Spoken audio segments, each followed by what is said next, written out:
दुनिया भर में दुश्मन एक दूसरे के खिलाफ कई तरह की साजिशें रच रहे हैं और इसी का हिस्सा है हाइब्रिड युद्ध। ये ऐसा युद्ध है जो बिना किसी हथियार के लड़ा जाता है। पिछले साल बाल्टिक सी के पानी के नीचे एक्सप्लोजन्स ने नॉर्ड स्ट्रीम गैस पाइपलाइन में छेद कर दिया गया और डेनमार्क और स्वीडन के बीच बनी इस पाइपलाइन को नुकसान पहुंच गया। आपको बता दें कि इसे जर्मनी तक गैस पहुंचाने के लिए बनाया गया था। विस्फोट के बाद रूस ने साफ कहा कि इसमें उसका कोई हाथ नहीं है। हालांकि पश्चिमी देशों ने संदेह जताया कि यूक्रेन को समर्थन देने के कारण रूस ने ऐसा किया ताकि जर्मनी में गैस की नई बाधा पैदा करके बदला लिया जा सके। आइए जानते हैं कि क्या है ये युद्ध और क्यों मचा रखा है इसने दुनिया भर में कोहराम। पर वीडियो शुरू होने से पहले अगर आप लोग चैनल पर नए हैं या आपने अभी तक चैनल को सब्सक्राइब नहीं किया है तो चैनल को सब्सक्राइब करना और बेल आइकन दबाना ना भूलें ताकि हमारे चैनल की कोई भी वीडियो आपसे मिस ना हो जाए। क्या है हाइब्रिड युद्ध? आसान भाषा में समझे तो किसी भी देश पर सीधे तौर पर हमला करके उसे धीरे धीरे खोखला करने की कोशिश करना और नुकसान पहुंचाना ही हाइब्रिड वॉर है। जैसे किसी देश को नुकसान पहुंचाना या फिर उस पर साइबर हमले करना। इसके अलावा पश्चिमी देशों में लोकतंत्र को बदनाम करने के लिए ऐसी एक्टिविटीज की शुरुआत करना जो उसके लिए हार्मफुल है। ये सब हाइब्रिड वॉर का हिस्सा है। हाइब्रिड वॉरफेयर आखिर है क्या? इस सवाल के जवाब में European centre of excellence for counting hybrid threats की डायरेक्टर तीजा तिलिकेनन कहती हैं, दरअसल हाइब्रिड वॉरफेयर इंफॉर्मेशन स्पेस का मैनिपुलेशन है। इसका मतलब किसी देश के अहम इंफ्रास्ट्रक्चर पर हमला है। उन्होंने बताया कि हाइब्रिड वॉरफेयर की धमकी काफी अनक्लियर होती है और यही वजह है कि जिन देशों पर इस तरह के हमले होते हैं वो खुद को इससे बचाने और इसका जवाब देने में काफी मुश्किलों का सामना करते हैं। लेकिन हाइब्रिड लड़ाइयों के खतरों ने अब वास्तविक रूप ले लिया है। इससे तमाम देशों की चिंता बढ़ी हुई है। जैसा कि हमने आपको बताया कि पिछले साल जब हमला हुआ था तो विस्फोट के बाद रूस ने साफ कहा कि इस विस्फोट में उसका कोई हाथ नहीं है। लेकिन पश्चिमी देशों को शक था कि ये विस्फोट रूस ने करवाया होगा ताकि वो यूक्रेन को समर्थन करने वाले जर्मनी की गैस सप्लाई बंद कर सके और उसे सजा दे सके। खतरा कितना बड़ा? जैसे कि हमने आपको बताया कि पिछले साल बाल्टिक सागर के अंदर से गुजर रही पाइपलाइन में विस्फोट हुआ था। अब इसे अंजाम देने वालों ने इस बात का पूरा ध्यान रखा था कि कोई सबूत न छूटे। ऐसे कई तरीके हैं जिनसे इस तरह के नुकसान पहुंचाए जा सकते हैं। 2018 अक्टूबर और उसके बाद यूक्रेन जहाजों को मैरियोपोल और बेडियांस के अपने घरेलू बंदरगाह से केर्च स्ट्रेट के जरिए आगे बढ़ाने के लिए रशियन अथॉरिटीज के इंस्पेक्शन से गुजरना पड़ा था। वल्नरेबिलिटीज एंड रेजिलियंस के डायरेक्टर जूका सेवलेन ने कहा था कि इस इंस्पेक्शन की वजह से यूक्रेन जहाजों को लंबे वक्त यहाँ तक यानी कि लगभग 2 हफ्तों तक रुकना पड़ा था। इससे यूक्रेन को भारी इकोनॉमिक लॉस हुआ होगा। देखिए दोस्तों, वैसे तो हाइब्रिड हमले हथियारों से लड़े जाने वाली जंग से कम खतरनाक नहीं होते और ऐसा इसलिए है क्योंकि ऐसे मामलों में सब कुछ स्पष्ट होता है। जो देश इस हमले से जूझते हैं वो मुश्किलों का सामना करते हैं और उन्हें ये पता नहीं चल पाता कि इनके पीछे कौन है। इसका लक्ष्य सिर्फ देश की प्रॉपर्टी को नुकसान पहुंचाना नहीं होता बल्कि इससे देश के चुनाव तक इन्फ्लुएंस करके वहाँ की लीडरशिप को भी बदला जा सकता है। हमने आपको ये तो बता दिया कि इससे कितना बड़ा खतरा पैदा हो सकता है, लेकिन इसका एक और पहलू है जिसके बारे में जानकर आप हैरान रह जाएंगे। चुनावों में दखल का खतरा। हाइब्रिड युद्ध के अंदर चुनावों में भी दखल दिया जा सकता है और आपको बता दें कि बहुत कम लोगों ने गौर किया था कि 2016 के अमेरिकी चुनाव के बाद रूस ने वहां की चुनावी प्रक्रिया में लगातार दखल देना शुरू कर दिया था।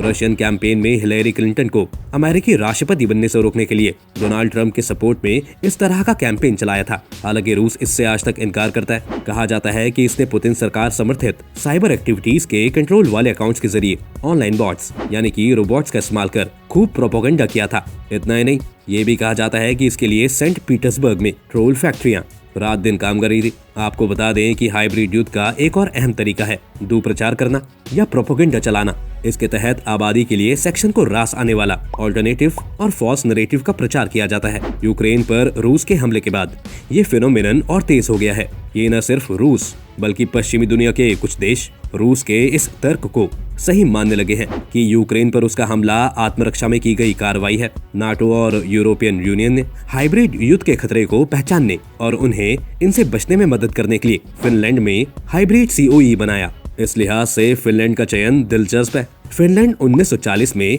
रूस से एक ब्रीफ वॉर में हार के बाद न्यूट्रल बन गया था, लेकिन रूस और फिनलैंड के बीच 1300 किलोमीटर की लंबी सीमा है। लिहाजा फिनलैंड डरा हुआ है और तेजी से पश्चिमी देशों के करीब जा रहा है। आपको बता दें कि पिछले साल फिनलैंड ने नाटो में शामिल होने के लिए आवेदन किया था। कैसे कमा रहा है हाइब्रिड एंटी वॉर सेंटर? आपको बता दें कि एंटी वॉर सेंटर फिनलैंड के रक्षा मंत्रालय के नजदीक ही एक दफ्तर से काम करता है। ये सोवियत रूस के जमाने की बिल्डिंग में बने रूसी दूतावास के नजदीक है। सेंटर के डायरेक्टर तीजा तिलिकेनन यहाँ 40 एनालिस्ट्स और सब्जेक्ट मैटर एक्सपर्ट्स की एक टीम के साथ काम करती है और उनका नेतृत्व भी करती है। ये सब्जेक्ट एक्सपर्ट्स नाटो और यूरोपियन यूनियन के देशों के हैं। इनमें ब्रिटेन के रक्षा मंत्रालय के भी एक एक्सपर्ट शामिल है, जिन्हें थोड़े दिनों के लिए वहां से बुलाया गया है। वो बताती हैं कि फिलहाल उनका फोकस एरिया आर्कटिक है। वहां उन्होंने भविष्य में इस तरह के हाइब्रिड युद्ध की धमकियों की पॉसिबिलिटी देखी है। इस वक्त कई एनर्जी सोर्सेस उभर रहे हैं और इस बात की काफी संभावना है कि दुनिया की बड़ी ताकतें अपने हितों की रक्षा के लिए ज्यादा एक्टिव दिखेंगे। इसी के साथ इस वक्त सूचनाओं को तोड़ने मोड़ने का सिलसिला भी काफी चल रहा है। अभी के लिए रूसी नैरेटिव ये है कि कॉन्फ्लिक्ट जोन से बाहर आर्कटिक एक स्पेशल एरिया है जहां कुछ भी बुरा नहीं हो रहा है, लेकिन वास्तविकता यह है कि रूस यहाँ अपने मिलिट्री बेस बना रहा है। तीजा तिलिकेनन का कहना है कि वास्तविक युद्ध से हाइब्रिड युद्ध को अलग करने वाली एक विशेषता यही है कि इसमें कभी भी आमने सामने साक्षात लड़ाई नहीं होती। ऐसी लड़ाई जिसमें कोई भी बिल्कुल सामने आकर गोली मार रहा हो, ये बिल्कुल ढका छिपा होता है और ये अंदर ही अंदर चलता है। लेकिन ऐसा नहीं है कि ये काम खतरनाक है। इस तरह की लड़ाई पैस्यूडो होती है। इसमें ये पता करना मुश्किल होता है कि इन हमलों के पीछे किसका हाथ है। 2007 में एस्टोनिया में हुआ भयावह साइबर हमला ऐसी ही लड़ाई का हिस्सा है। भारी दुष्प्रचार या प्रोपेगेंडा। लेकिन दुष्प्रचार के इस दौर में इस सेंटर के एक्सपर्ट्स को आश्चर्यजनक नतीजे देखने को मिल रहे हैं। यूरोप में हुए कई ओपिनियन पोल के नतीजों के मिलने के बाद वे इस निष्कर्ष पर पहुंचे हैं कि कई नाटो कंट्रीज की एक खासी आबादी के बीच रूस सूचना का ये युद्ध जीतता दिख रहा है। जैसे जर्मनी की एक बड़ी आबादी के बीच ये धारणा बनती जा रही है कि यूक्रेन पर रूस का हमला नाटो की भड़काने वाली कार्रवाई के जवाब में हुआ है और दोनों देशों के बीच चल रही इस लड़ाई के बीच रूस के इस तर्क को लोग सही मानते जा रहे हैं। स्लोवाक में रायशुमारी में शामिल 30% से ज्यादा लोगों ने माना है कि यूक्रेन की लड़ाई पश्चिमी देशों की भड़काने वाली कार्रवाई का नतीजा है। हंगरी में 18% लोग मानते हैं कि यूक्रेन में रूसी बोलने वाली आबादी पर अत्याचार की वजह से ये लड़ाई भड़की है। वहीं चेक रिपब्लिक के एक सीनियर एनालिस्ट जेकब कॉलिंस्की रूस के दुष्प्रचार अभियान को दबाने के लिए पानी से जुड़े उदाहरण देते हैं। वो कहते हैं, मैं रूस के प्रोपोगेंडा कैंपेन को सोफिस्टिकेटेड नहीं मानता। उन्हें सफलता साइबर स्पेस में कैची मैसेजेस की वजह से नहीं बल्कि संख्या बल की वजह से मिल रही है। ऐसे लोगों को सोशल मीडिया प्लेटफॉर्म्स एक्सेस देने का कोई तुक नहीं बनता है और हर कोई नए जल क्षेत्र में पहुंच बनाने की कोशिश कर रहा है, लेकिन हम उन्हें पानी को इस तरह जहरीला बनाने की इजाजत नहीं दे सकते। इस पर तिलिकेनन कहती हैं कि उनके सेंटर की भूमिका सिर्फ इस तरह के हाइब्रिड युद्ध के खतरों के मुकाबले का तरीका इजाज करने तक लिमिटेड नहीं है। इसकी जिम्मेदारी इस तरह के खतरे के आकलन के बाद इसकी सूचना देना और इसके मुकाबले की ट्रेनिंग देने की है। बहरहाल यूरोप में इस तरह की चुनौती लगातार बढ़ रही है और इसका सामना करना बहुत जरूरी हो गया है। कब कब हुआ हाइब्रिड वॉरफेयर तकनीक का इस्तेमाल? उदाहरण के तौर पर हम वर्तमान में चल रहे रूस यूक्रेन के बीच का युद्ध ले सकते हैं। दोनों देशों के बीच पिछले 6 महीने से युद्ध चल रहा है और इस युद्ध में रूस से जुड़े साइबर हैकर भी यूक्रेन पर साइबर हमले कर रहे हैं। हालांकि साइबर हमले छोटे स्तर पर हुए हैं, लेकिन 2022 में जनवरी के बाद से यूक्रेन पर 3 बार बड़े DDoS हमले किए जा चुके हैं। इसके अलावा हैकिंग की कई गंभीर घटनाएं भी हुई हैं। वाइपर हमलों के जरिए यूक्रेन के कंप्यूटरों से डेटा डिलीट किया गया है। वहीं पश्चिमी देशों ने यूक्रेन को आर्थिक सहित हथियारों की मदद भी की है। साल 2006 में इजराइल लेबनान युद्ध में हाइब्रिड तकनीक का इस्तेमाल किया गया था। इस युद्ध के दौरान हिजबुल्लाह ने इजराइल के खिलाफ नई तकनीक और प्रोपेगेंडा मीडियम्स का इस्तेमाल किया था। हिजबुल्लाह एक नॉन स्टेट एक्टर है जिसे ईरान ने स्पॉन्सर किया था। आपको बता दें कि साल 2006 में हुए इस युद्ध के बाद ही अमेरिकी डिफेंस रिसर्चर फ्रैंक हाफमैन ने 2007 में हाइब्रिड थ्रेट और हाइब्रिड वॉरफेयर टर्म का यूज किया था।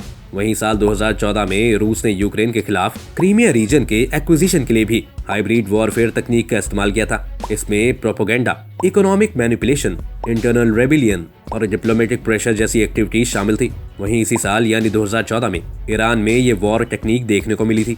दरअसल उस वक्त non state actor Islamic state of Iraq and Levant ने पारंपरिक इराक सेना के खिलाफ हाइब्रिड पॉलिसी का इस्तेमाल किया था, जिसके जवाब में इराक ने भी ISIL का मुकाबला करने के लिए हाइब्रिड तकनीक का इस्तेमाल किया था। भारत का पड़ोसी देश पाकिस्तान साल 1947 से हाइब्रिड वॉरफेयर का इस्तेमाल करता आया है और वो प्रॉक्सी के तौर पर आतंकियों को भेजता रहा है। वहीं ताइवान और दक्षिण चीन सागर में चीन ताइवान के खिलाफ हाइब्रिड वॉरफेयर का इस्तेमाल करता रहता है। भारत के रक्षा मंत्री भी कर चुके हैं इस वॉर का जिक्र। रूस यूक्रेन के बीच चल रहे युद्ध के दौरान रक्षा मंत्री राजनाथ सिंह ने 21 अप्रैल 2022 को थल सेना के टॉप कमांडर से भविष्य में आने वाली हर संभव सुरक्षा चुनौती के लिए तैयार रहने को कहा था। इसमें नॉन कन्वेंशनल यानी हाइब्रिड युद्ध भी शामिल है। उन्होंने कहा था कि इस बार पाकिस्तान या चीन से भारत से युद्ध छिड़ता है तो ये सिर्फ समंदर, जमीन और वायु तक सीमित नहीं रहेगी। इस महायुद्ध में नॉन कॉन्वेंशनल तरीके का इस्तेमाल भी किया जाएगा। बता दें कि कुछ महीने पहले ही लाइन ऑफ एक्चुअल कंट्रोल यानी LAC पर भारत चीन संबंधों में तनाव के बीच इंटरनल सिक्योरिटी को देखते हुए भारत ने चीन के 100 से ज्यादा ऐप्स को बैन कर दिया था। किसी भी देश के लिए दूसरे देश का डेटा इकट्ठा करना उस देश की इंटरनल सिक्योरिटी के लिए बड़ा खतरा बन सकता है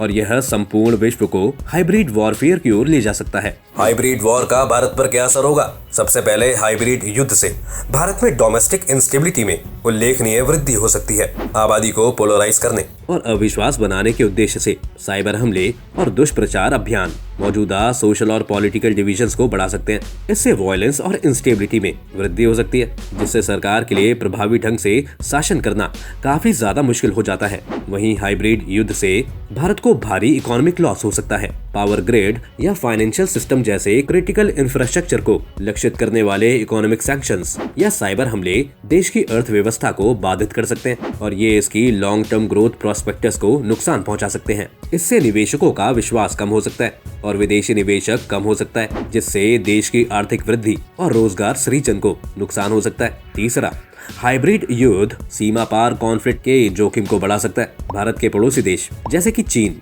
और पाकिस्तान अतीत में हाइब्रिड युद्ध टैक्टिक्स का इस्तेमाल करने के लिए जाने जाते हैं और तनाव के किसी भी बढ़ने से मिलिट्री कॉन्फ्लिक्ट हो सकता है। इसके अलावा आतंकवादी संगठन जैसे नॉन स्टेट एक्टर्स सीमा पार से हमला शुरू करने के लिए हाइब्रिड युद्ध की वजह से पैदा हुई अराजकता का फायदा उठा सकते हैं, जिससे क्षेत्र और अस्थिर हो जाएगा। चौथा, हाइब्रिड युद्ध भारत की अपनी टेरिटोरियल इंटीग्रिटी की रक्षा करने की क्षमता को भी कमजोर कर सकता है। कम्युनिकेशंस और लॉजिस्टिक नेटवर्क्स को बाधित करने के उद्देश्य से दुष्प्रचार अभियान और साइबर हमले भारतीय सेना की खतरों का प्रभावी ढंग से जवाब देने की क्षमता को बाधित कर सकते हैं। ये कमजोरियां पैदा कर सकता है, जिसका भारत के विरोधियों द्वारा फायदा उठाया जा सकता है। संभावित रूप से क्षेत्रीय नुकसान हो सकता है। आखिर में हाइब्रिड युद्ध का दूसरे देशों के साथ भारत के संबंधों पर भी महत्वपूर्ण प्रभाव पड़ सकता है। भारत के नेतृत्व या इसके नीतियों को बदनाम करने के उद्देश्य से प्रोपेगेंडा कैंपेन्स अंतर्राष्ट्रीय समुदाय में इसकी प्रतिष्ठा को नुकसान पहुंचा सकते हैं, जिससे गठबंधन और साझेदारी बनना कठिन हो जाता है। यह भारत की अपने प्रभाव को प्रदर्शित करने और विश्व स्तर पर अपने हितों को आगे बढ़ाने की क्षमता को सीमित कर सकता है। क्या है हाइब्रिड वॉर से बचने का तरीका? देखिए, जैसा कि हमें अभी तक पता लगा है कि हाल के सालों में हाइब्रिड युद्ध एक तेजी से लोकप्रिय तरीका बन गया है। विश्व रूप से स्टेट और नॉन स्टेट एक्टर्स के लिए जो डायरेक्ट मिलिट्री कॉन्फ्लिक्ट में शामिल हुए बिना अपने उद्देश्यों को प्राप्त करने की मांग कर रहे हैं। आइए अब इसी हाइब्रिड वॉर से बचने के कुछ तरीकों के बारे में हम आपको बताते हैं। मजबूत इंटरनेशनल अलायंसेस बनाइए। हाइब्रिड युद्ध को रोकने के लिए सर्वोत्तम तरीकों में से एक मजबूत इंटरनेशनल अलायंस बनाना है। यह है आपसी विश्वास, सहयोग और सुरक्षा को बढ़ावा देने वाले समझौतों, साझेदारी और डिप्लोमेटिक एफर्ट्स के माध्यम से किया जा सकता है। एक साथ काम करके देश हाइब्रिड खतरों को बेहतर ढंग से समझने और प्रतिक्रिया देने के लिए सूचना, रिसोर्सेस और खुफिया जानकारी शेयर कर सकते हैं। ट्रांसपेरेंसी और ओपन कम्युनिकेशन को बढ़ावा देना, प्रदर्शित और खुला संचार भी हाइब्रिड युद्ध को रोकने में मदद कर सकता है। अपनी मिलिट्री कैपेबिलिटीज, इंटेंशंस और कार्यों के बारे में जानकारी साझा करके देश गलतफहमी और अविश्वास को कम कर सकते हैं, जिससे कॉन्फ्लिक्ट हो सकता है। सरकारों और दूसरे स्टेक होल्डर्स को अपनी रणनीतियों और उद्देश्यों के बारे में ट्रांसपेरेंट होना चाहिए ताकि गलतफहमियों को रोका जा सके, जिससे हाइब्रिड युद्ध हो सकता है। रक्षा और रेजिलियंस में इन्वेस्ट करें। हाइब्रिड युद्ध को रोकने के लिए रक्षा और रेजिलियंस में निवेश करना भी एक जरूरी है। सरकारों को साइबर हमलों और दूसरे नॉन ट्रेडिशनल खतरों से संचार नेटवर्क, पावर ग्रिड और फाइनेंशियल सिस्टम्स के साथ साथ अपने महत्वपूर्ण इंफ्रास्ट्रक्चर की रक्षा के लिए तैयार रहना चाहिए। इसके अलावा देशों को संभावित हमलावरों को रोकने के लिए और हाइब्रिड युद्ध का जवाब देने से संबंध रखने के लिए अपनी सैन्य क्षमताओं को विकसित करने में निवेश करना चाहिए। डिसइंफॉर्मेशन और प्रोपेगेंडा का मुकाबला। हाइब्रिड युद्ध अक्सर स्ट्रेटेजिक ऑब्जेक्टिव्स को प्राप्त करने के लिए प्रचार और दुष्प्रचार को नियोजित करता है। हाइब्रिड युद्ध को रोकने के लिए डिसइंफॉर्मेशन एंड प्रोपेगेंडा का मुकाबला करना जरूरी है। सरकारों को अपने नागरिकों को एजुकेट करने और मीडिया लिटरेसी को बढ़ावा देने के लिए कदम उठाने चाहिए। इसके अलावा फेक न्यूज़ और प्रोपेगेंडा को रोकने के लिए सरकारों को सोशल मीडिया कंपनियों के साथ काम करना चाहिए। इकोनॉमिक स्टेबिलिटी और ग्रोथ को बढ़ावा। हाइब्रिड युद्ध को इकोनॉमिक इंस्टेबिलिटी और इनइक्वालिटी से भी बढ़ावा मिल सकता है। हाइब्रिड युद्ध को रोकने के लिए देशों को इकोनॉमिक स्टेबिलिटी और विकास को बढ़ावा देना चाहिए। यह रोजगार के अवसर पैदा करके व्यापार और निवेश को बढ़ावा देकर और समानता और अवसर को बढ़ावा देने वाली आर्थिक नीतियों को लागू करके प्राप्त किया जा सकता है। तो दोस्तों, आज की वीडियो में बस इतना ही। आपको आज की इस वीडियो से काफी कुछ नया सीखने को मिला होगा। अगर आपको ये वीडियो पसंद आई हो तो वीडियो को लाइक करें और अगर आप चैनल पर नए हैं तो जाने से पहले चैनल को सब्सक्राइब करना भी ना भूलें